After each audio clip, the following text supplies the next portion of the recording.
It's amazing the difference that one swing of Kyogo Furuhashi's right boot can make to the mood of an entire fan base, but that's exactly where we find ourselves as his winning goal at Ibrox made it another beautiful Sunday for Celtic supporters around the globe. This is the Celtic Exchange Weekly. This is Tino, and this week I'm joined by Miff and James. Remember those guys? As we cover all things Celtic. Miff, rumours you've been staying away from the show in protest at how Sead Haksabanovic has been treated by the club are well wide of the mark. So welcome back. How was your Sunday? It was a beautiful Sunday, Tino. Thank you for that lovely intro. Hello, James. Hello, listeners. Not in protest at Haksabanovic. For those who don't know, I've had a bad shoulder. Not being able to drive. I'll not bore you. Anybody that does know me has had to listen to me going on about my sore shoulder for a considerable amount of time. Mrs. Miff actually asked me, is the shoulder got to get a mention on the podcast? And I said, bloody right. Many times within the first minute. Haksabanovic, no, he's blotted his copybook for me. Certainly. He's not blotted it, he's burnt it. Coming out and saying what he said after his performances, to be quite frank, he's shown flashes. He's torn a caravan. He'll need to sort that out if he wants to come back and do anything. But I can't see it under Rodgers' tenure anyway. No. But an absolutely fantastic result in the context of all the noise and everything that's going on. Noise that we just live under, that constant noise that comes from the other side of the city, even though achievement and accomplishment's very minimal from them. So to keep them down, I didn't expect it. I saw the starting lineup and thought there is absolutely no way on God's green earth that lineup keeps a clean sheet. But what do I know? Exactly. We'll find out in the next 50 odd minutes. James, likewise, welcome back after your own few weeks break. How's your shoulder? All fine? Both fine. Good to go there. What's your short summary? You've not been on for a few weeks. What's your short summary of the early season so far under Rodgers? It's been mixed, but I suppose if you want to give it some context, there's a big difference, it turns out, between Ange's style and Rodgers' style, and it takes time, much as it did under Postecoglou to get that into the players. Maybe on Sunday it's starting to click. There's further elements coming into I think the transfer window, we'll go get into it, I'm sure, was as bad as I've seen, having looked like we were starting to become a professional company club when it comes to these things. It just looked like it was all back to 5-6 years ago. Leave it to last minute. The common denominator there is Rodgers, to be fair. So I wonder how, is he not making the moves that Ange was making and saying, like, just get him in the building, I know he's good, all that kind of stuff? Is he not dynamic enough? I don't know, that's pure speculation. But either way, we can't be finishing transfer windows last minute like that. I mean, on balance, it looks okay. The squad looks okay. It's got too much deadwood in it. It's got too many loans in it. But there's talent there enough to win the league. That's the be-all, end-all this season. I've been saying it long enough. Get the league this season and we are away from any rivals in Scottish football for maybe time immemorial. And this is, of course, with reference to the new Champions League format, what that brings in terms of the financial rewards and various other things. And I mean, on that note, would you be absolutely happy with league title and nothing else? No Scottish Cup? 100%. No progress in Europe this season? Absolutely. Yeah.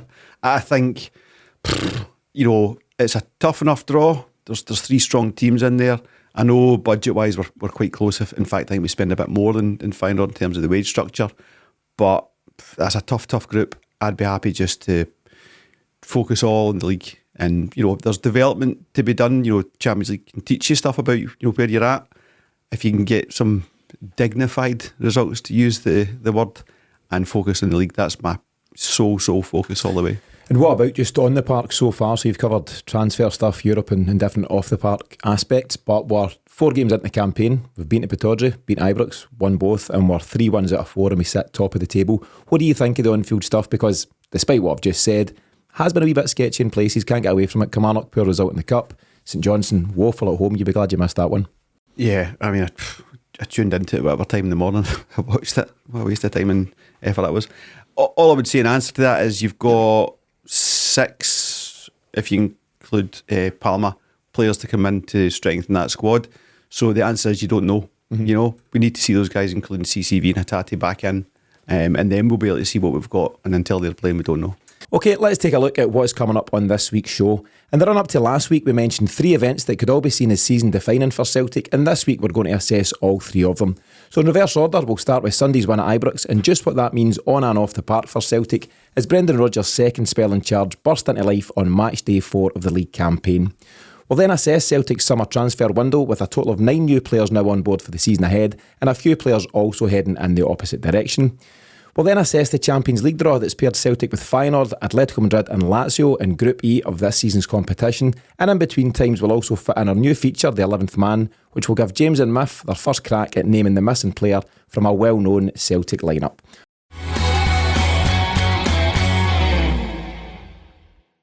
Okay, let's get started with that big one at Ibrox, and how could we not? Miff, what does a result like that do psychologically for Brendan Rodgers, for the players and for the supporters? Well, psychologically it's extremely beneficial. It puts us, especially with the wee break coming up, you always feel that there's more importance goes on a win. And before you go away for that break, there are so many of our players who go away on international duty, so that feel-good factor when they go away is really, really important. It's always important for Celtic to be above Rangers on the table at any point. Doesn't matter if it's 1 game in, 2 games in, 3 games in, 4 games in. It's a vital thing. What about 5 games in and 6 games? 5 games in, 6 games in, 7 games in, etc.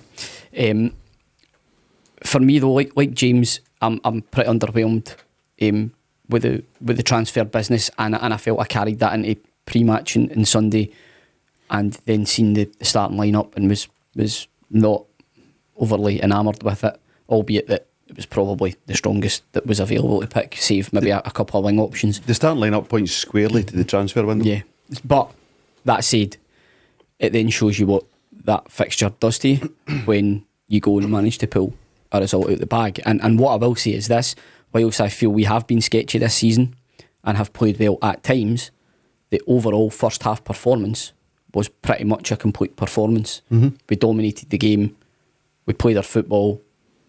You could probably point to Rangers' fairly bizarre tactics playing into that, but again I think that's because there's a gulf in class between the squads, and also a gulf in class in the dugouts as well, between both managers. And I just think maybe this was just the performance and the result that's maybe given Brendan his mojo back a bit, but it's still notwithstanding that. I think the key thing for me, the most positive thing to take from it, was the first half performance where we controlled the game. It was our biggest game of the season to date. There was loads of factors going against us, and we managed to wrestle control of the game, which I think just, now when you look at it, the players couldn't have been massive in confidence going into that game. They've stood up to a really, really firm test. James, what about, just to move on from that point, what about the mental side of a game like that? So 50,000 screaming fans, none of your own supporters there. It takes a huge mentality to go there, not only keep a clean sheet, but actually come away with a win. And it says a lot about the character of certainly the players and the guys in the dugout to have gone there and done so. Absolutely. Bizarrely, they were helped by the Rangers fans because they were on their own players' backs for nothing. If a move didn't come off, just somebody's tried something, hasn't come off, they're going absolutely bananas. And that can only make the Celtic players go, well, wait a minute, more we do it, the more frustrated they're going to get, and the harder it's going to be on their own players. So it just, their levels of expectation and entitlement is what leads to this, baying at their own players because they expect so much. Why do they expect so much? Look at the results, look at the trophies. If you were an angry bear in attendance on Sunday, ask yourself why the team won the league when nobody was in there. It's a really valid point. I mean, the vitriol and some of the stuff you've seen on social media has been amazing, by the way. But just to look at it, it's unrealistic expectations, isn't it? And it stems from the players and coaches involved, because there's a lot of hot air coming from those guys, and you just ultimately always have to have something behind you by way of trophies and success before you've got the right to say these things. You say nothing until you put the silverware in the cabinet, but it's a circle of the Rangers players and officials say it, the media fan it and amplify it, and then the fans believe it and circle it all back, and it just keeps going and going, and it never ends up in silverware. The bizarre incident last year before I don't know if it was the League Cup final or the Scottish Cup semi-final, where the kind of guy that looks like he's for the 1930s, that's the assistant manager, who had never said anything before, came out and said, I can't wait till after the game and I'm going to give Angie a bit of this. A few things he said had been disrespectful. mate, the game's not even been played yet.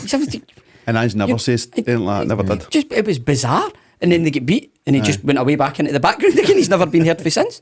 Just bizarre. I mean, who's controlling that? Nobody. Just sit down, shut up and win. Yeah, that's exactly it. Nobody has controlling that message, and it's a serious problem there. But listen, long may that continue. That's not Celtic's concern.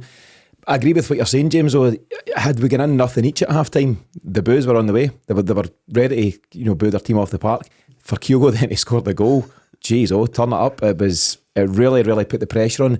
And that must have been, as Celtics players were walking down the tunnel, you could see the buoyancy, the lift that gave them. And likewise, the Rangers players will be going, geez, that's the last thing we needed here. Yeah. It just totally changes the dynamic of the game. It changes what the halftime message is. And then you're coming back out for 45 minutes more of that. It can't be enjoyable as a player. Absolutely not. But they've convinced themselves that, keeping the Celtic fans away means they're going to win the game. And it's just not true. They are their own worst enemy on this because, like you say, they've driven the players back out on the pitch going, well, I just don't want to make any mistakes. Instead of being able to play free and play football and try and play positively, they're thinking negatively. Don't make a mistake. So what I think one of the biggest reasons for all the anger coming from Rangers yesterday... It's a big it's a big topic. How do you get into that? But I think a lot of it comes down to the fact that that's them just about full strength. You add Barisic in if you want, but that's about them as strong as they're going to get, potentially for the whole season. Don't know what they might do in January. Celtic, as we know, have got various issues at the moment in terms of injury. Carter Vickers and Rio Hatate being the two main guys, and potentially another centre half. So that's the big. They're at home. We're crippled with injuries. They're at full strength. They had to go and win that, and I think that's what's caused so much tension. Well, you look at your man Yilmaz that come off the bench, and they'll spend £5 million on him. Aye, mad money. They obviously, I assume somebody scouted and watched Big Dessers. So we spent 5 on Lammers. Alistair Johnson. Your man Danilo was really, really touted, but he's not started any big games, I don't think. Did he start a game? Maybe he started in Eindhoven. I'm not sure. But they have backed Beale, regardless of what they might think. They've given him money. If you believe the papers. They've got Well, you might have seen Beale come out. His back's up just now, and he says the figures you've come out with are way off the mark. We've only spent 13 million on 9 players, and that tells you a lot of where his head's at. He's now coming out on the defensive already. It's 4 games in, but it doesn't matter the number. Whatever they cost, 1 million or 100 million, they're the 9 players you wanted, and you got them. So you need to use them. That's what I mean. He's been backed. So the overall quality of their squad, I would argue, has lessened. The reason I think so is because even if you take, you're quite right to mention Vickers and Hatate, Celtic's strongest 11 contain them, and they are very, very important as well. Not only are they starting players, they're just so important to how we play. 4 players, yeah. Whatever Rangers fans' opinions were of Kent and Morelos, whilst they struggled laterally against us, they were flat track bullies against other teams in the SPL. They did the business against them, so they ensured that they always picked up points against our teams. So what you now have is a situation where players have now come in who may do that, but they may not. So the jury's still out on how robust that overall squad is. I would say Rangers are weaker, but then you could also make the argument that so are we. So what it will come down to is Rodgers. The victory buys Rodgers time. To impart his ways on the squad. He's clearly already been doing that. And even you could argue the way we played in the first half, in terms of control of the game, was probably better than anything we'd had under Ange when we played at Ibrox, I would say, regarding control of the game. Yeah. But overall, the ball's in our court now. If we just put our foot to the floor, I think we can really, really pull away. But it's going to need one of those runs of consistency. It's been a pretty difficult start. Like, it's quite right to mention, away to Pittodrie, away to Ibrox, the first 4 games. That's pretty difficult. That random, SPL supercomputer, just completely random. Yeah. Just to stay on Rangers' approach, just briefly, you'd have to look at what I think is naivety, James, from Michael Beale. The fact that they've not dealt with the Callum McGregor situation. He had the freedom of Ibrox, for large spells, particularly in the first half. They tried to address it in the second half. We covered the post-match, myself and Sinky, and we talked about guys like Derek McInnes and other managers who are not Capello, they're not superstars, but they've basically identified, stop Callum McGregor, you stop Celtic, or words to that effect. And Beale is well aware of that, but he's decided just to let him run free. Was it arrogance that he said, yeah, I'm not going to put my formation together based on an opposition player. I'm going to put my formation together to play my football and win the game. But was it arrogance? Yes. I think we've, at times at amateur level and stuff, been in dressing rooms where it's, let them worry about us. and I think that's the shout. He sent them out with something along those lines. Another guy I really want to touch on, because how can you not, is Todd Cantwell. Where was he yesterday? For all his talk and all his social media nonsense and all his bluster, he was woeful.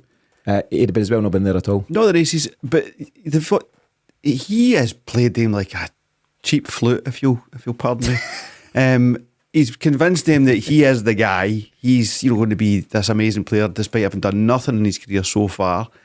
He did nothing towards the end of last season because it was all dead anyway, no pressure kind of thing. The only games there was pressure, he disappeared. In the games that, dead rubbers and stuff, he starts doing tippy-tappy, no look passes and stuff, and you go, it's not really that we're looking for. And then he's in social media, just playing to the fans, and they've fallen for it hook, line and sinker. Not now, James, according to Follow, where I've been spending some time. Do you know, see if they start charging for that, I'm in trouble. I'm going to be ripped by the end of the month because it's there's a lot of good content. But they seem to have twigged, or certainly, that's the thing. It's all well and good turning up against, I don't know, whoever, Motherwell, St Mirren, Dundee. You must do it in those games. That's why these guys are signed. And again, it's just been all talk. He had opportunities to go and impress yesterday, and he just wasn't at the races. And you can add his pal, is the other one, Raskin. AWOL. So 20 million player. These are all the guys that make all the noise. I would say Cantwell had his chance at the end. His shin roller, unfortunate loss of technique at a big moment. Was a big fan of Holmes' tackle on him the last kick of the game. That was absolutely fantastic. So good a tackle at Cantwell's both feet just came up at the same time. He landed square right in his hin end. But as for Raskin, one moment of quality when he found Lammers with the reverse pass. It was a very good pass, to be fair. But I remember thinking that at the time, going, "Oh, he's still on." Aye, and that, he's clearly a talented lad, but is he going to impose himself on games? Probably not. I'd say Cantwell the same. Was Ryan Jack not playing yesterday? Aye, he was there. Surely as a Rangers fan, you'd be saying, right, lads, I think maybe we need better. So, listen. It's natural for us to talk about Rangers because they are going to be our closest challengers. I think what we've seen yesterday with them at full strength is we should have enough to deal with them. I'm now excited about what comes next. I'm still disappointed, to be quite frank, with the way that the clubs went about things in pre-season or during the transfer window, and I think we'll come on to speak about that in a bit more depth. But just purely regarding yesterday, just fantastic for how unexpected it was, and even better probably the way the game panned out. Whilst it wasn't a great watch in the second half, it was great seeing the likes of Lagerbielke and Scales, getting just defending their box really well. And there's one thing I did notice about Scales in pre-season. I think when we played over in Japan, he'd played one of the games and we to defend quite a lot with balls coming into the box, and he'd done it quite resolutely. So fair play to him for stepping up. 100%. I thought he was great, and listen, moving forward, the likelihood is Liam Scales won't be a central part of Celtic's defence, but all he can do is what he done, on the day, and I thought he was great, and pleased for him as a guy because he seems like an honest, player, honest performer, and I think he'll take a huge lift out of that. He's going to be here till at least January, so we might as well have confident players in the building. You mentioned Lagerbielke. I thought he had a really, really shaky game right across the board. What about Rangers' disallowed goal? Correct decision for you? It's a technical foul, and I saw somebody mention it in Kerry Street today. That is as straightforward a foul as you get. See if the guy's got Dessers, if he's got contact on the ball, then you go, right, fair enough. He's just won the ball off him, and then Lagerbielke's kicked him. Rangers got a foul. Goldson got a foul in the box against St Mirren last season. And I mean the exact same thing. Was it not James Sands? Is that the one doing the rounds? Aye. Yeah, the guy's Sands on the ball. It is literally the guy the just exact puts same his thing. foot in. So there's a clear-cut example here. So when the media's got that clear-cut example, and we know they have because they commented on it at the time, and then they're trying to reference this one from yesterday, are they just at it to keep the noise going? Yes. And inflate things? Whereas we talk about VAR being like rugby, we go, right, we want to get decisions right. I don't think they do. They just want controversy so they can sell papers and clicks and all these kind of things. And we need to not fall for it. We need to be a bit more grown up in our football. Did you hear Neil McCann on Sports? I've not seen him yet. I know that's the rule. So but I don't basically, like it. I know that's the rule, but I disagree with it. So that just forget about everything. He quoted the rule and said, but the rule's wrong because in this instance it didn't benefit Rangers. That was his point. Yeah. Get it up, you. I think you'd also have to give credit to another guy who's been passing comment in the background in the shape of Bobby Madden. Good friend of the Celtic. Post deleted, I believe. Really? I think so. For those who are not sure, Bobby Madden tweeted or Instagrammed or Snapchatted or something. I don't know what he done, but he done something to basically put a few screen grabs in place to say, just as you say, James, it's cut and dried. This is a free kick all day long. So I think they've got the right decision. Soft foul or otherwise, a foul's a foul, and it was the right call. But you do have to bring in Lagerbielke's part in it, Miff. It was sloppy, wasn't it? And it wasn't the only time in the game. It just has to go on with it or go back to the keeper. But in saying that, I felt probably on the ball he just seemed a bit rash yesterday. But I still thought he defended reasonably well for the most part. Just his rash moments were very rash. Yeah, I think his distribution was good in the short term passes, but when he was going long, it was pretty sporadic. His mid-range passes weren't great in a gifted possession. Too many times in too many key areas. Yeah.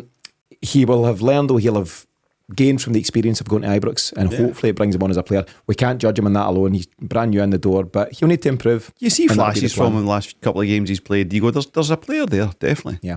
A couple of other real positives from the game. We've touched on him briefly, but Callum McGregor really stepping up. So we've spoken about him in the weekly shows in the past couple of weeks, lads, when you have been missing, and we spoke about, I asked the question last week, and I was just asking the question, if his performances don't improve, should he be dropped, captain or otherwise? Sinky and Paddy, absolutely not. They said, he's the main man, he'll drive us forward. But I maintained that, if on Sunday and beyond he wasn't doing it, then he should have been taken out the firing line. But he did do it, and that's the sign of him as a player and as a captain. He stepped up when Celtic really needed him. And I know Liam Scales got man of the match and well deserved. You could put a real case for Callum McGregor as well, couldn't you? Yeah, I think McGregor and Hart showed real leadership, which was a great sign to see, because after enduring the St Johnstone game, you were just maybe a wee bit worried that the senior players maybe just weren't quite on board with the message Rodgers was sending, or they weren't quite imparting on the rest of the team what the manager wanted them to do, which then obviously could create a whole imbalance in the squad. But then what you seen was that sort of leadership for two of the senior pros in the dressing room, as well as somebody like Scales. So McGregor is just such a critical player to us, and the fact that we haven't been brilliant this season and he hasn't been brilliant this season are no doubt really, really well linked. Yeah, James, another guy who's come in for praise, and I think mostly correctly, is Dyson Maeda. He is the best rotten football player I've ever seen. He's such a mixed bag, isn't he? I know what you mean. Like, technically he's not the best. He is not, and he might. No, he's not the worst, but as well. I don't know. I just like him, but at the same time, I thought it was a rather conservative move to put him in. I've always liked him up against Tavernier because he just sticks him in a wee box and says, "Stay there for 90 minutes. Don't." Nearly scored there, Dave. Sorry, don't move. I thought a wee bit more ambition would have been to put a Palma or a Yang in there and really go at them, early on, be more positive. I thought it was quite a negative squad because you had positive options on the bench, but then Dyson goes and just gives us another performance like that, just non-stop. You can't not play him in that game. He is so important to the win, and because of the on the ball stuff you see, he overcooked a cross late in the game and gifted possession a couple of times. That's fine, that's just all part of his game. We know that well by now. But the other side of his game is just so important. He's still bombing around in the 85th minute and closing guys down. His work rate is incredible, and he's a huge reason why Celtic can keep Rangers on the back foot in such a game. There was an absolutely fantastic photo on Celtic's Twitter of Rodgers and Maeda embracing after the game. I've seen it. It's a great picture. Fantastic, absolutely fantastic. Yep.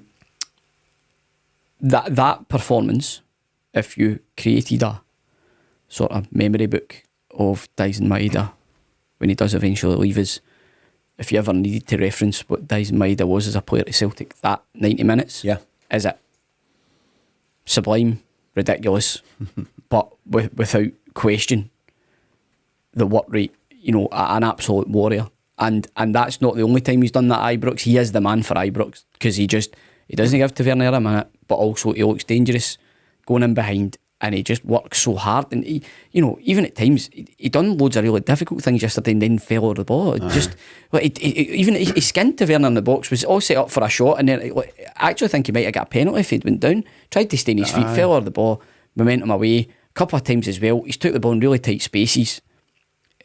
Managed to turn his man, and then he's just not taking the ball with him when he's meant to run. It's just, I just love him. I love him. He's an absolute crackpot of a football player, but I love him. Would have got his goal if Kyogo had squared it? Was it not to Abada they should have squared it? No, ties in the back, wasn't it? Is that in the second one? half? Came in from Is that Abada. the first half? Is that the first half? First half. Yeah. When Came in Kyogo from tried Abada. to flick. Sorry, Tried yeah. to flick, yeah. There's no guarantee my head would have tucked it away, no. He was no. under the posts. No, is that As I the say, one? no Is that the guarantee. one Goldson bought? Uh-huh. Goldson bought.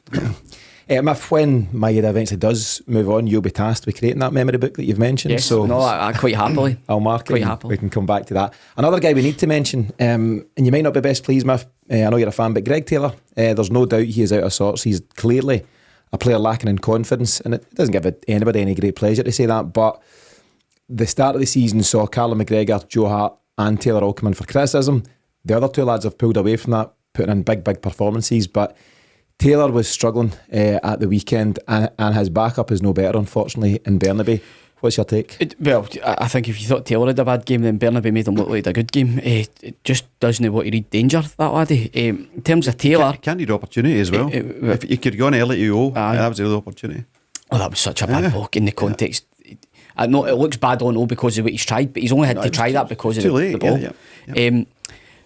I think Taylor's distribution really let him down, but I think at the very least what he did do was help hold that sort of defensive shape. The thing with Taylor is I think he's just a player really, really low in confidence, which is a shame given how much of a contributor he's been in the past 2 years. But I don't necessarily think, I think you need to remember he is a high quality player. I think again, much like with McGregor and probably Hart as well, it's more to do with confidence rather than anything permanent. I would like us to stick by him, and Brendan Rodgers. What you do have is a coach who generally gets players to increase their level. So it may just be that the positional tweaks that he's no doubt had to go under, same as other players in the team, and I think it's something we'll forget at times, isn't it, that the system is very different.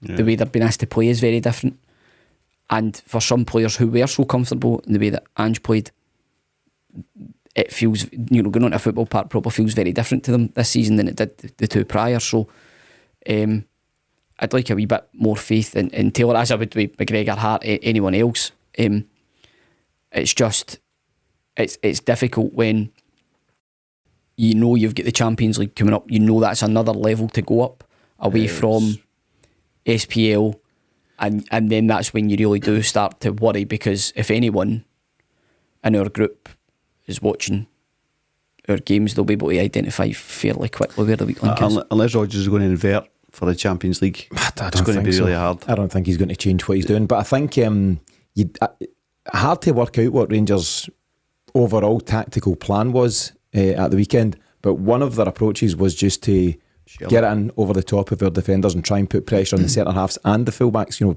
aerially. And most of the boys come through it. Scales and Lagerbielke dealt with most of that. Alistair Johnson's a real plus to be back, isn't he? But Taylor is a wee bit short. If you've said you think and hope it's nothing permanent with Taylor and he'll recapture that form, but in the interim, is Liam Scales a shout for left back? Has to be. We've asked the question before, so it's a yes from you, but a no from you, Miff. I know from me based on how he played there under Ange, but then it's a different left back.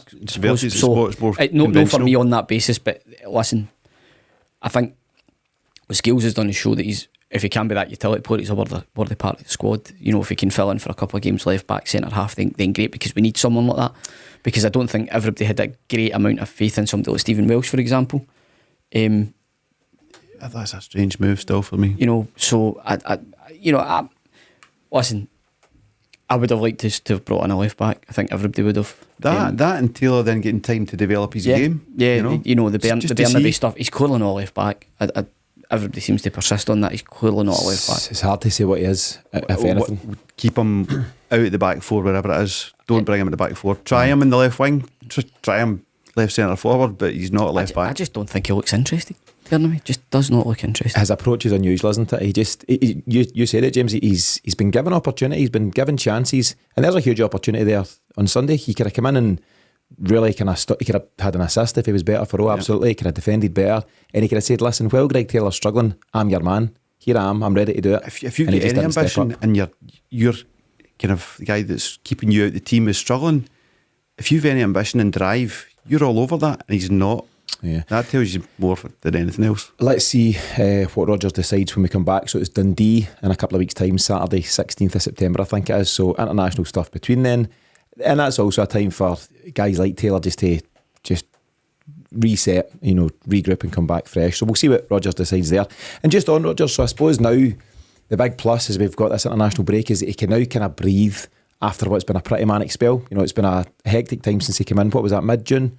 Loads going on, mad time for all, transfer window, tour in Japan, all that kind of stuff. And now that this kind of phase one of the season's over, James, it just allows him himself to reset, regroup and come back refreshed for what lies ahead in the rest of the season. I mean, the squad's locked, so that's one variable taken out. You don't need to worry about who you signing, who you letting go, who you selling. That's your squad. So now who do I need to develop? Who's ready? So if you take a Johnson, for example, I don't need to do it, I just need to pick him. CCV's coming back, just pick him. Who do I need to keep developing and coaching on? So that's where the focus will go, and then obviously looking at the opposition in terms of Champions League coming up in this next phase, and also making sure we don't drop any points in the league. Just keep the focus there, So yeah, interesting. I think from Brendan Rodgers' point of view, we said it when he came in. The only way for him to win round the doubters, and there's still remaining doubters, is win games of football and win big games of football. Picked up a few yesterday, and Sunday we'll dragged a few people back on side. We were just about to move on for the Rangers stuff, and I've nearly forgot to cover the goal and the absolute class that was Kyogo Furuhashi. I think it's one of the best goals he scored for Celtic. I thought it was absolute genius. Callum McGregor was effusive in his praise. He actually got excited talking about it. If you've seen it on Celtic TV, he was giddy talking about it. And I said it on the post-match. Most strikers, good strikers, would take that in, take it 2-3 yards, maybe around the keeper, whatever. He's got a flash, a fraction of a second to make his call, and his call was, I'm going to smash this in the bottom corner and leave the keeper with no chance. It was a world-class goal. And we've already seen something broadly similar up at Pittodrie. Yep. That unwillingness to let the defenders get anywhere near him or settle, just to take the shot as early as possible. Obviously it has an impact on the goalkeeper as well, but it's all good saying all that if you've not got the technique to produce it. And I think there was an excellent video on X or Twitter, formerly known as Twitter, of the unique angle from Celtic TV, which was fantastic. It's almost like from Conor Golson's point of view. Unlucky son. So he is just a very, very special striker, and it begs the question as to why you wouldn't want him in the box more. I know we've all got our take on the new role and dropping deep and all those things, and he's a great technician. He's a great football player. He could probably play in the wing or as a 10. He's that good, but he is absolutely deadly. Just get him in between the posts and get him finishing chances. You'd have to say Brendan Rodgers' job and the job of any coach, James, is to set up a system that creates chances, right? In its simplest form. And there's lots of bits in between that, but that's it, put simply. And Kyogo Furuhashi had 4 really decent chances. He scored the hardest one, and what a strike. But he's 2 chances before that. The one that he tried to flick from Abada's cross, the one where he's been in on goal, he's beat Butland, but Goldson's got back on the line. And then the one in the second half where he's chopped it back into his left foot, should have rolled it to Abada, but he's put it over the bar. That's 4 really, really decent chances. So you'd have to say the system, whatever the system is, and we don't know the intricate details of it, it's working in terms of getting Kyogo in the box. Yeah, I give him a pass on the Goldson block because it's getting in. He's finished it. It's just target, It's just fair play to Goldson. It's actually an excellent clearance. I think he's lost his bearings for the one he's tried to flick. I don't think he's kind of really understood where he was in the box, which is very unusual for him. But I think he's thought he had a better angle for that. I thought the cross was just slightly behind where he wanted it to be. Yeah, he's good enough to finish that. And then the last one, he's got to square it. Got to square it.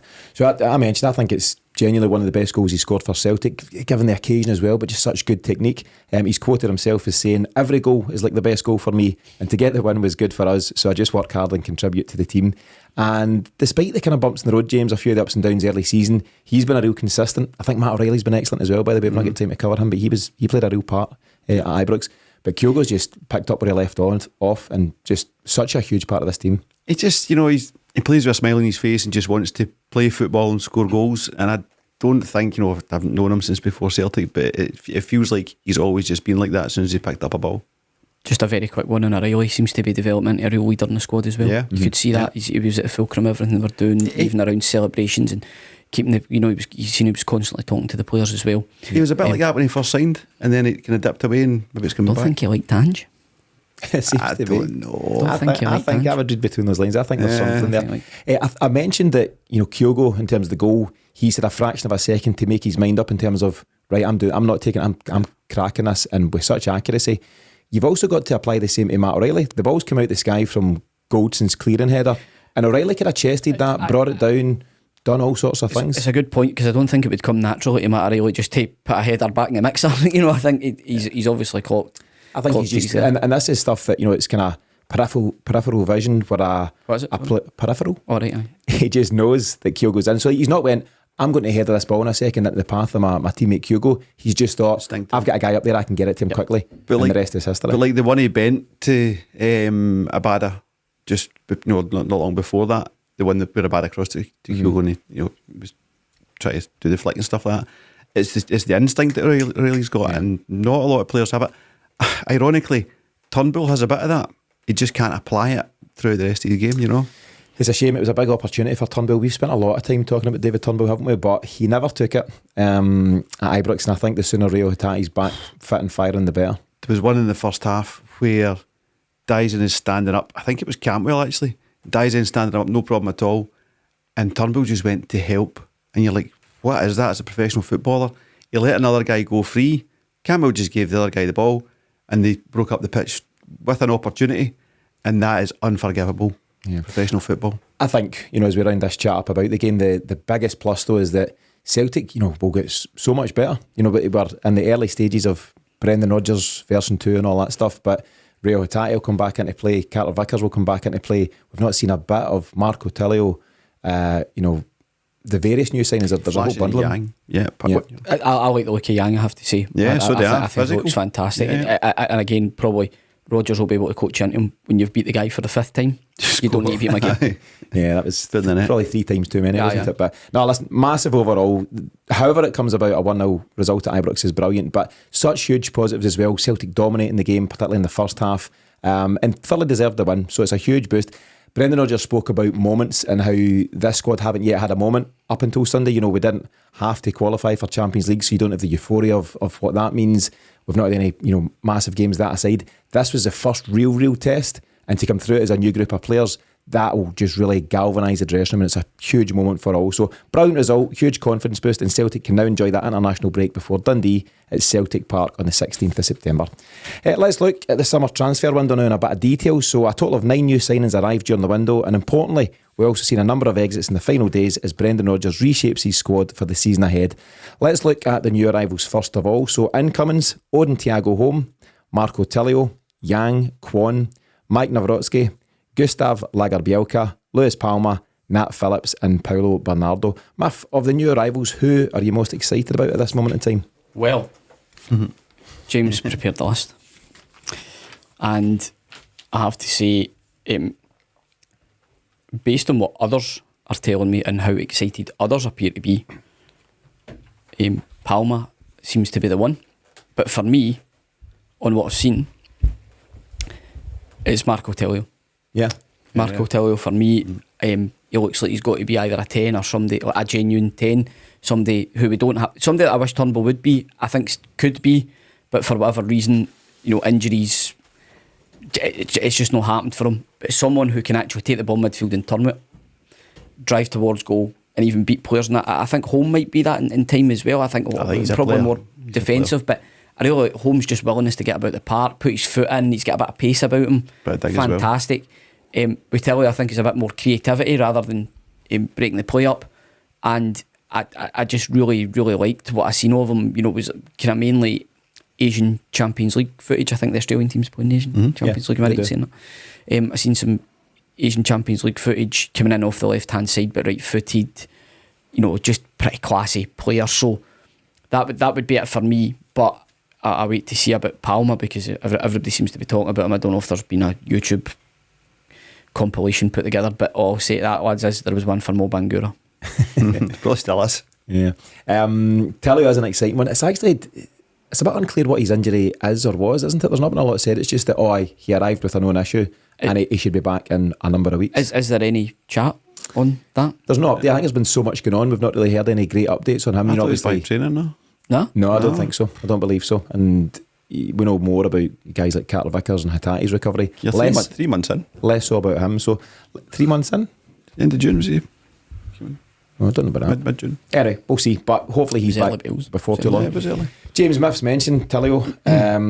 He's mentioned Thiago Home. You know, guys that excite him. Who's the guy that excites you most out of the new guys? I want to see Phillips. I want to see what he can do, and all the more so if we can put a beyond a loan deal together for that. I know he's in big dough, but you never know. But we all want players that get you off your seat. Bernardo's got to be someone you want to see. What for Jota? Mm-hmm. So if that's someone coming through the camp, although my list does say Bernardo, I think it's Bernardo. Yeah. I can confirm, James, it's Bernardo. I watched a wee bit of his showreel from Benfica under 21s. Mm-hmm. He's played Champions League football. I think he's played a few fixtures. I think he made his debut against Bayern Munich for Benfica. Yeah. So he's played a bit of football there, and again, a lot. Here's the thing, right? And it comes into this conversation in general. There's a lot of people are underwhelmed by the transfer window. I think you two lads are potentially amongst. No, right. So we'll get to that. But it's because it's the great unknown. So at the moment, we've not seen Tillio, we've not seen Palma, Phillips, Bernardo, and we've not seen anything competitively from Kwon as well. And you'd have to say that, being fair, you would need to reserve judgment till you see all of these guys giving a run of games, and then you can say, do you know what? I was a bit underwhelmed, but there's actually some real talent here. But not taking a spouse terms, but it's not what you did, it's how you did it. It was poorly executed. However we got there, and we don't know if we got there, but however we got there, we did it with poor execution. How does it matter how we done it, as long as we've got the players here? Absolutely matters. Well, tell me that. Explain that. Are you a professional outfit or not?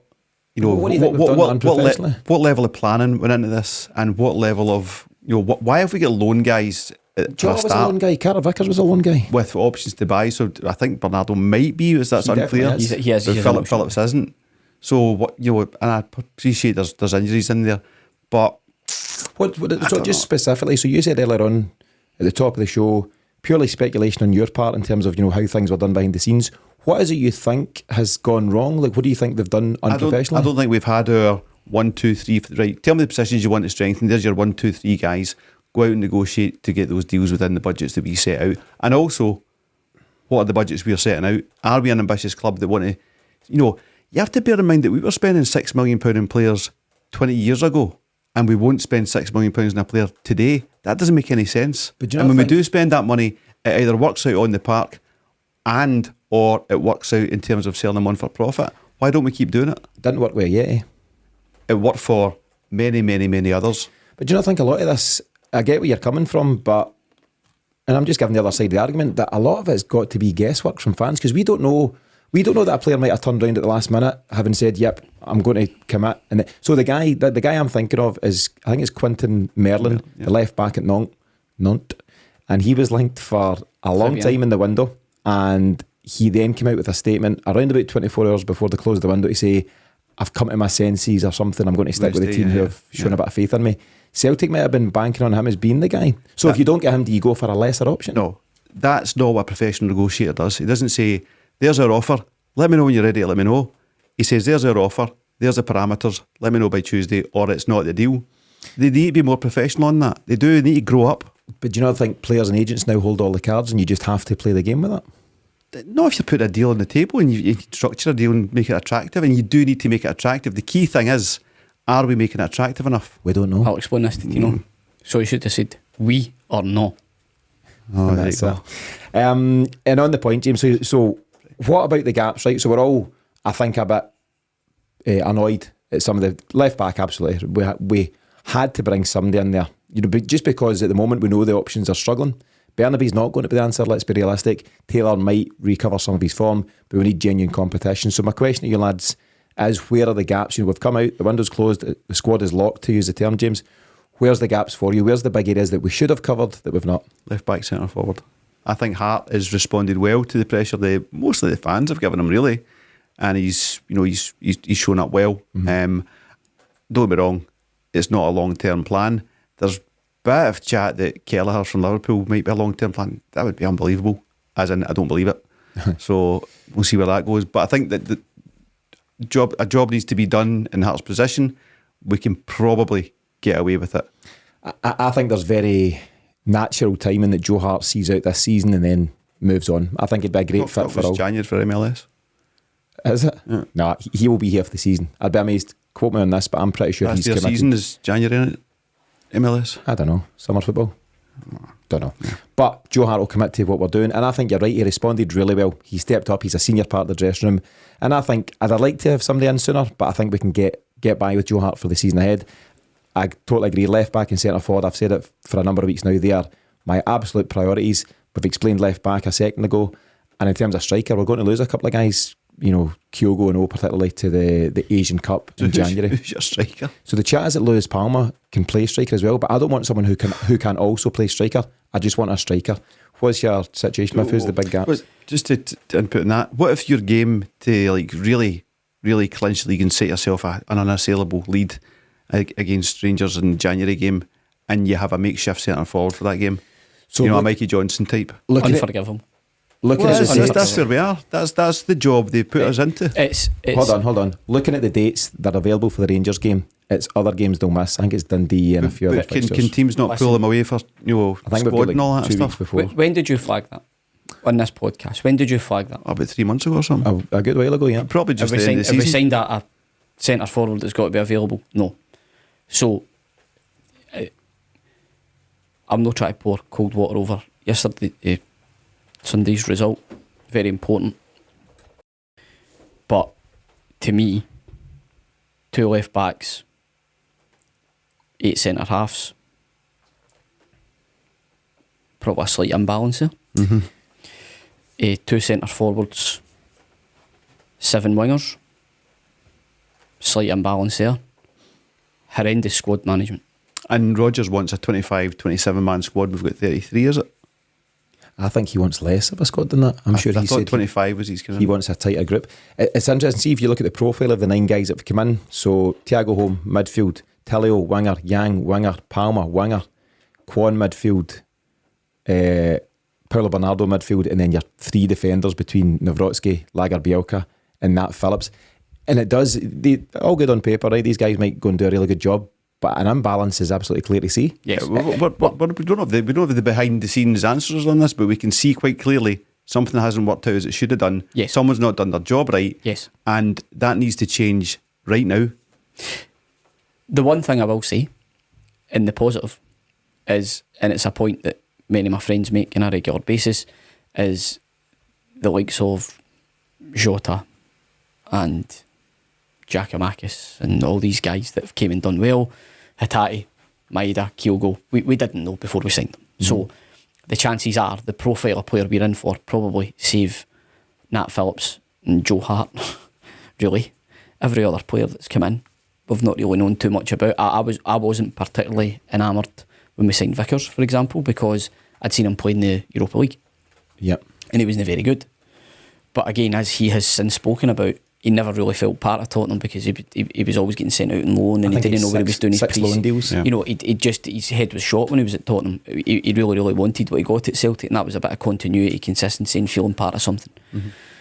So, you know, even Alistair Johnson probably realised him for the World Cup, but even before that, you know, you were saying somebody for the MLS, it was a bit of a punt of a signing, but it turned out to be a fantastic signing. So, those gems are in there.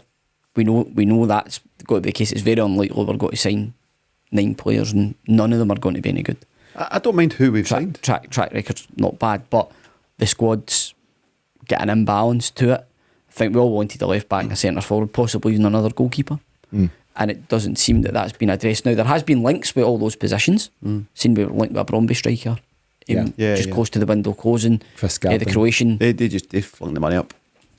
Croatian goalkeeper, and then obviously French left back as well. So the fact that the links were there would suggest that we were in the market, but for whatever reason it's not happened. Croatian goalie went for 60 or 70 grand a week.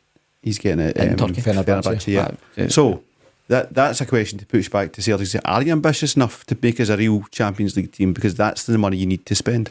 But you're not suggesting Celtic spend 60 grand a week on somebody, are you? At what point do we change our wage structure to say, well, actually, if we keep it as it is, then we're never going to get anywhere, in which case we shouldn't be bothering. But you can't sign a guy on 60k right now, can you? That would double your top wage. Maybe at some point you're going to have to, if you want to start moving into that realm. Maybe you go from 30 to 40, but you can't go to 60. Maybe there's a different way structure to the deal. I don't think we were ever going to go for that particular number, but I think there has to be a move out of the 30s into the high 40s. It's just going to be the same all the time if we don't. You also wonder if Celtic opened negotiations with a goalkeeper, I forget his name, is it Livorno or something? But anyway, Levakovic. Yeah, we'll go for that. Next to Bernardo. If we realise early bells he's wanting 60k, just move on. Just say, right, that's not the deal for us. We need to move on to somebody else. We'll have our profile of signing. We'll have our profile of player and target and things like that. For me, like I say, just when you look at the sheer number of midfielders, centre halves, wingers, and lack of even you could say fullback in general, because I know some people were a bit nervy about even having Ralston cover at right back, and we're maybe wanting an upgrade on that as well, with Champions League in mind. I'm okay with that. But listen, the bottom line is we are where we are. Can I change it to January? We've got Champions League games coming up. We've got a new old manager in the door trying to put his stamp on things. The hope is that the result against Rangers will lead to better things. But the one thing's for sure is that looking at that, it wouldn't take much more to really rock the boat in terms of an injury or a suspension or something like that. So we just need to be really careful about how we manage the squad. And maybe you can look at other players being utility players, somebody like Scales, for example, who could probably play a number of positions. Do you not think that Celtic over the years have always, and particularly in more recent years, have always got to that position where you feel you're just one or two signings away from being a real top team? One or two signings away from being really good? And could it be the left back and striker at this moment in time that would just take us into a level where we could compete and potentially get out of this Champions League group? We need to move on, just in this section and move to the outgoing. So obviously we know we lost Jota, 25 million to Al Ittihad. Carl Starfelt's gone to Celta Vigo. Aaron Moy retired. What I think is really important, James, and we've all been keen to see these guys move on, is Barkas is out the door. He's gone on a free to Utrecht. Ismail Soro's gone to Beitar Jerusalem, big club. Uragiri's gone to, I think, League 2 in France. Albion It looks like he's going to Turkey. It's not been confirmed. Obviously, Haksabanovic hasn't worked out. I think we're all disappointed by that, given his talent, but it's not working. He's away to Stoke on loan. Can he do it on a wet Tuesday night at Stoke? We'll find out soon enough. So it's disappointing to lose guys like Starfelt, Moy, Jota, who are big players, James. But how important is it to move on these guys who have become deadwood and are just, busying up the training ground? Particularly to Rodgers, where he wants that intimate squad. It's a really strange one at centre back. You'll very seldom see this in any squad in any season, that there's so much injury, and Starfelt leaving exacerbated that injury list, and Kobayashi not both in terms of not being ready yet and getting injured. So it's a weird one. I mean, you're probably looking at, when with Carter Vickers, Navrocki, Lagerbielka and Welsh, you're probably going, right, the rest aren't going to be involved. That's your four. And then there's injury beyond that. Very little talk about Kilmarnock's pitch on that, by the way. Both players injured on Kilmarnock's pitch, So that's the impact. We brought Phillips in. That's been a nice professional move, by the way. That's probably a wee bit of Rodgers' connections there working well for us. Liverpool fans, I know, say he's a real talent, so good to see that. But it's a misnomer that it's actually 7, because I've got Starfelt on the list by mistake. It's a misnomer to say there's 7 centre halves there and we'd kind of planned it that way. Injury has pushed us towards that, because otherwise you've only maybe get 2, and maybe not even. So I think you just need to kind of write that one down to circumstances. Yeah, it's very hard to manage that. Miff, just on the guys that are out the building, there's guys that were hangovers from the COVID season and beyond between Barkas, Soro, Ayeti, and it's got to be good. Listen, good for the players as well, but good for all, that we can just move on from that episode and have players that genuinely want to be there and play their part. Absolutely. I just caught McCarthy's name there. I know. He's not gone away, you know. No. It's really important that for this point on, we all get behind the team and this squad. The thing that just worries me is what the transfer window tells me is we seem to have rather curbed our ambition a bit, and we remain just happy to stay in front of Rangers. That's kind of what the message that it sends me, when it looked like at the start of the window with the likes of McGregor and Kyogo and signed up in contracts, we all did think that maybe this was going to be it. This was going to be the summer where we rolled the dice and went, let's get in front of the game, bring in players that are going to make a squad better. And again, the thing I get put back to me from friends was, well, who do you bring in? That's not really my job. I don't, you know, yeah. I'm not that. I don't see that as necessarily the point. What I'm saying is, I understand that for us to go out and buy a Champions League ready player who has played 15 or 20 games in the Champions League is probably impossible based on the structure and the wages that we pay. Alistair Johnson's a Champions League ready player. But exactly, you know, you're looking at maybe just a slightly different profile to what we've done. And Telio, you could argue with his Asian Champions League exposure playing for Melbourne would probably also fit that had he arrived fit. So just I was just expecting something a wee bit different, and it feels like we've went back to stuff that we did before, and I think that's just what's disappointed me. I really hoped when those new contracts get announced for McGregor and Kyogo, I did genuinely think it was going to be something different. Now, I again go back to the point, a few of those guys that we've signed could be absolute superstars, the ones that we've made songs for, chanting their names and going absolutely tonto for. I hope to God it is. I really do. I'm not trying to be negative. I'm just saying that I have been left underwhelmed by the window, because I just really hope it's not a window or ambition. I take James's point. All that matters is winning the league this year, so you've got access to the Champions League. But I really thought, after the performances in the Champions League, not the results, but the performances in the Champions League, we were actually going somewhere, and we were actually at a point where you weren't watching Celtic games away from home in Europe from behind the couch. You were actually sitting on the couch, watching us keep the ball, create chances against really good football teams, going toe-to-toe in possession, still being defensively naive because it's just Celtic in Europe and passing the ball to centre forwards 18 yards out our own goal.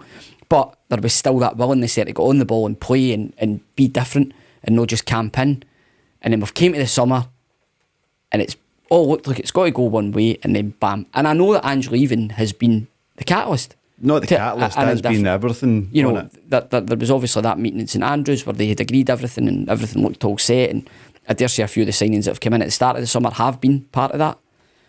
But what's done is done.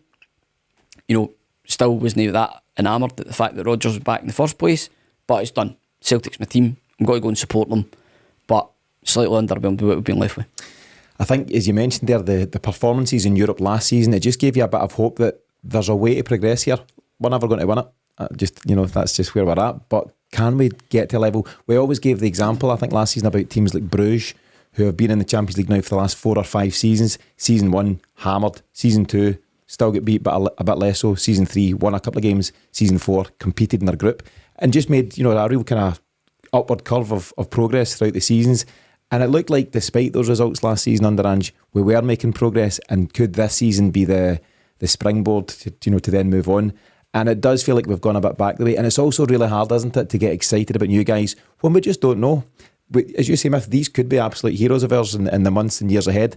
But at this moment in time, it is underwhelming because we're just not aware of what they're going to bring to the party. I think we're maybe underestimating the power of Ange Postecoglou, if we're going to be honest. You see he's doing it down at Spurs now, right? I know you're not. But the power he had, not just with his squad, but throughout that building, in Mark Lawwell's team and Mike Nicholson's team, all across.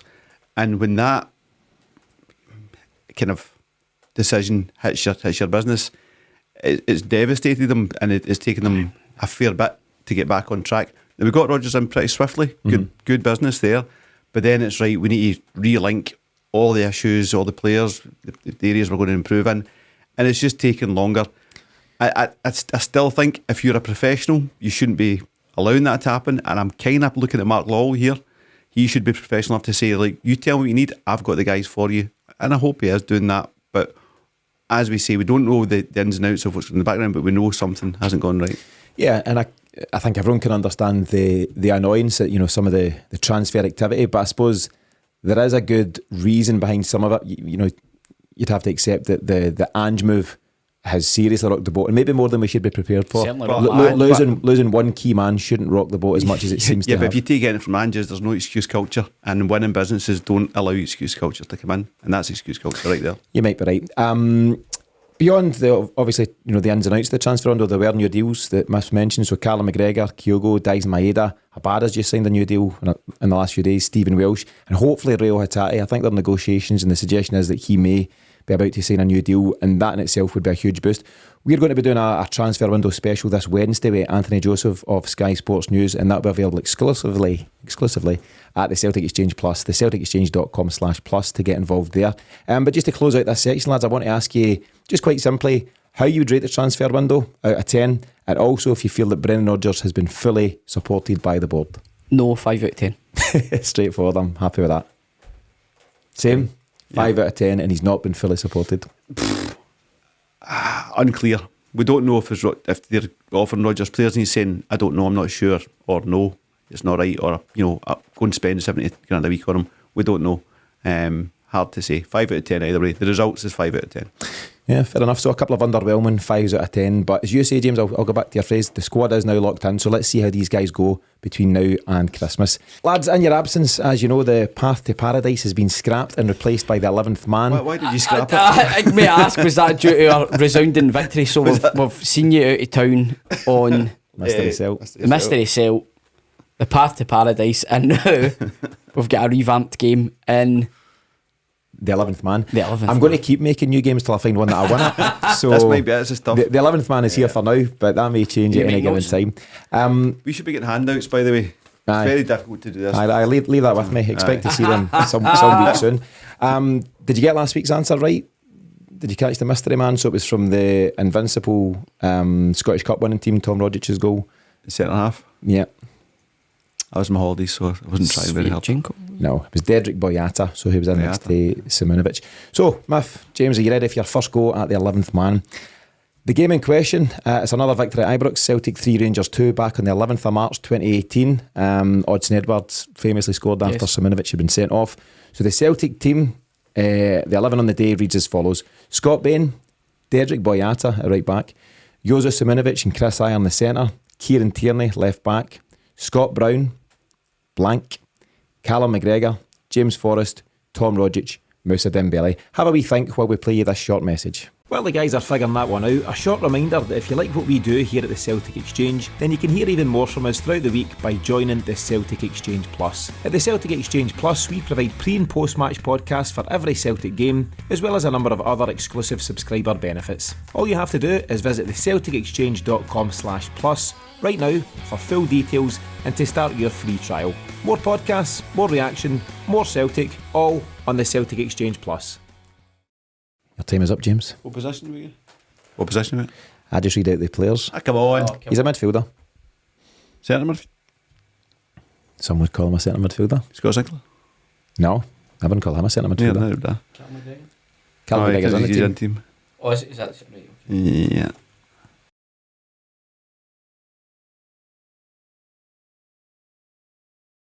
Sorry, Dave. Sorry. Oh, I didn't think we were right, okay. We're working fair enough, Mike. Sorry. So my guess was Abui Kouassi, which was wrong. Stuart Armstrong. I think he's in the team, is he? No. One more guess, James. No. The 11th man is here to stay, lads. The answer, and this will get beeped out, but the answer is Oh.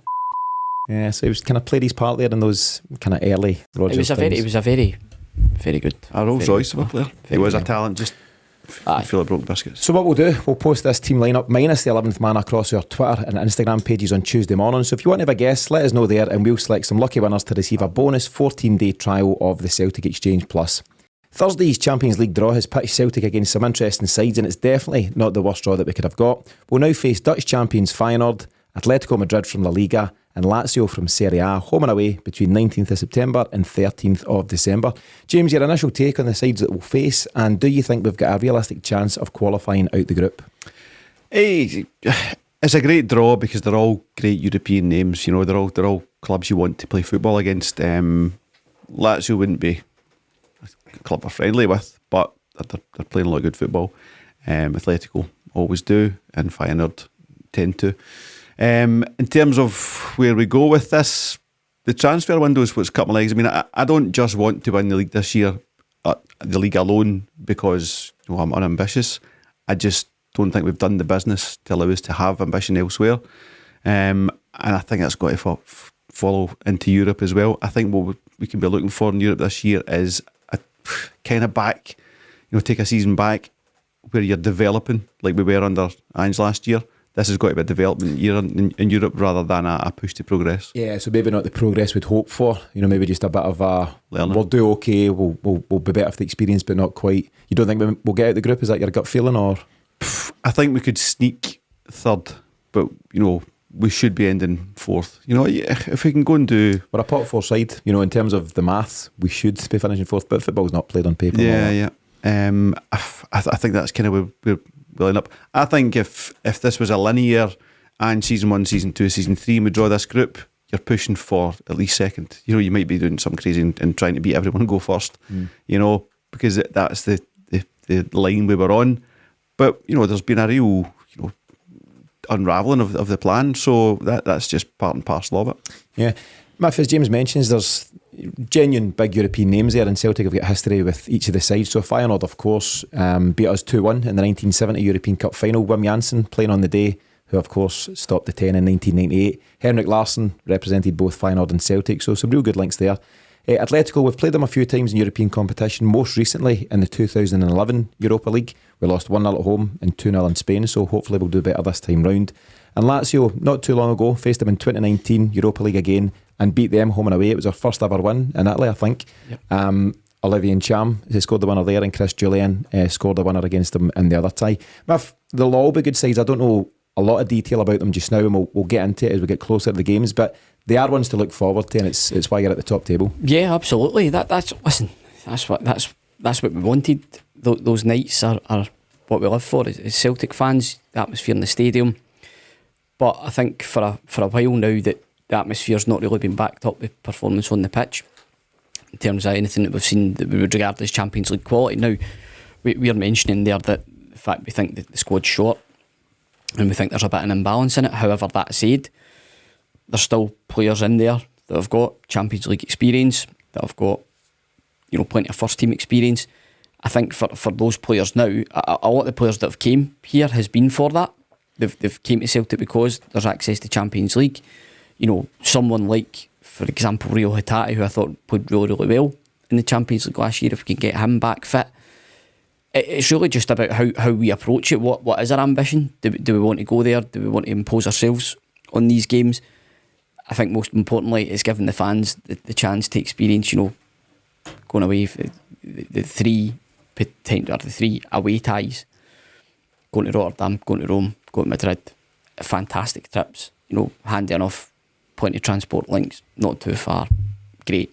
So if the players could back that up on the pitch, it would be absolutely fantastic. Mm-hmm. Are you still considering getting the megabus to Madrid? Is that your megabus to Madrid? It's under consideration along with a few other plans. Fair enough. Miff, do you think Brendan Rodgers may take a more pragmatic approach in Europe? We're well aware that Ange knows one way of playing football, and that's it, and that's fine. But it can leave you pretty exposed in some of the cutthroat levels in European football. There is a suggestion that Rodgers might be looking to have these kind of two sitting midfielders, whether it's Callum McGregor plus another. Iwata's right out the picture, isn't he? Kwon's nowhere near it, but maybe somebody sitting with him. Could that be O'Reilly, given that he experienced the deeper midfield position? No, home would be in there. Okay, so however it may be, do you think he might take a different approach though? I'll ask you both, Does he go with a slightly different shape for this Well, European? he didn't last time. He was quite unapologetic about that. Has he learned though? I think he also said that we had to learn as fans. That was his rhetoric the last time. He basically said that this is the formation that would win the tie, but totally remiss from not to say I haven't got talented enough players to play those positions. So it remains to be seen. But there was chat that even Ange was thinking of changing a bit and going for the double pivot. Yeah. The double pivot indeed. We keep going and trying to sign the guy for that position. That's what makes me think whether it's Ange or Rodgers or anybody, Celtic seem to have recognised that you need to maybe bolster your midfield for Europe, but we just keep getting it wrong. It's not going to be James McCarthy. It's not going to be Iwata. It might be Kwon. We need to wait and see. It wasn't Abelgard. The Tin Man. It wasn't Hideguchi. You know, we keep trying to get guys in that position and it keeps failing. Just on Kwon, by the way, we need to calm down. Everyone's just written him off because was it against Bilbao? Atletico Bilbao, yeah. Where they, bit of an off night, first night at Parkhead. Yeah. But the game before that against Wolves, he was decent, so it's like... It was more than decent. Aye, so let's just, see how he develops, and there's a place for him in the team. He wouldn't be signed otherwise, so... And they go, he was second tier career. It's like, we sign players from strange places and they turn out all right. Yeah, no, I'm more than willing to give. I think everyone in this room is, but I think there's a wider kind of fan swell of just saying, well, that's a terrible signing. Yeah, but whether it's Kwon or Thiago Holm or somebody, do you think that's what we should be doing in Europe? 100%. It's so great, like blowing the bugle horn and just charge kind of thing, and then you lose 2 goals while you're up the pitch. It's exciting, on it. It's exciting on the ranch. Get beat 4-3 and all that. I loved it. See, that time you played for half an hour, get beat 5-0. Yeah. As I say, we'll get into in more detail. So the first game is 19th of September. We're away to Madrid, the first game, aren't we? So we'll get into a lot more detail as we get closer to the games, and we'll look at the profile of each of the teams involved. But for now, what would be your best guess at where we'll finish in the group? I think we'll finish third. James? Third. I'm going third as well. Is it a wee bit more optimism than... Just who I am. Yeah. I thought you were going to say fourth is where I was getting that. That's not who I am. That's not who you are. Positive, James. But great to be in the Champions League. Obviously, the profile of it for the club, it attracts players to the club, and the money, of course, is so important, and even more important getting into next year. So let's see, though, if we can actually compete this time around rather than just take part. Lads, as we start to wrap up the show, I've been looking for any final comments, and let's try and keep it positive. Miff, obviously a huge week for the club. There's valid concerns in terms of the transfer window and some different things around, but ultimately Celtic and supporting Celtic's about what happens on the pitch, and we had a brilliant day on the pitch on Sunday. What's your final thoughts for this week? Yeah, it just shows you what a result can do for everyone. It was just fantastic. The nature of it was brilliant, and I'm just intrigued to see what happens here, because the amount of players that we have missing and unavailable to us, it's genuinely intriguing to see how they're going to then blend into the squad, what impact they're going to have. I'm really excited to see Palma, really excited to see Tilio. So yeah, roll on the next couple of weeks. Hopefully by the time that the games start back after the international break, we've got a few more bodies back in the squad, and we can see that starting lineup maybe become a bit stronger. Yep. James, your own final comments on your return to the show? Yeah, just I suppose a message to any fans is the transfer window, get out of your head. You can't put the back in the donkey. It's done. That is it. So just focus ahead. Whilst the Celtic themselves need to be looking at what happened and getting their post-mortem right and making sure they fix it in January and next summer and not repeat mistakes. As fans, we know who the squad is now, and that was the kind of what tempered my enthusiasm a wee bit, or my optimism on Sunday, was when you saw that Palmer's on the bench, Bernardo's not there, Phillips isn't there and stuff. But now that game's done and won, and you've got those guys to come in. That's the real excitement for me. Yeah, and that's, as we said at the top, and Miff repeated there, it is amazing what 190 minutes can do for your overall sense of well-being. So that wraps things up on this latest episode of the Celtic Exchange Weekly. Thanks to Miff and James for joining me today, and as always, our thanks to you for tuning in. We'll be back again with the Celtic Exchange Weekly this time next week, or if you want to hear even more from us, you can enjoy more podcasts, more reaction and more Celtic every week at the Celtic Exchange Plus. Just visit thecelticexchange.com/plus to get involved. In the meantime, thanks for listening, and we'll see you again this time next week.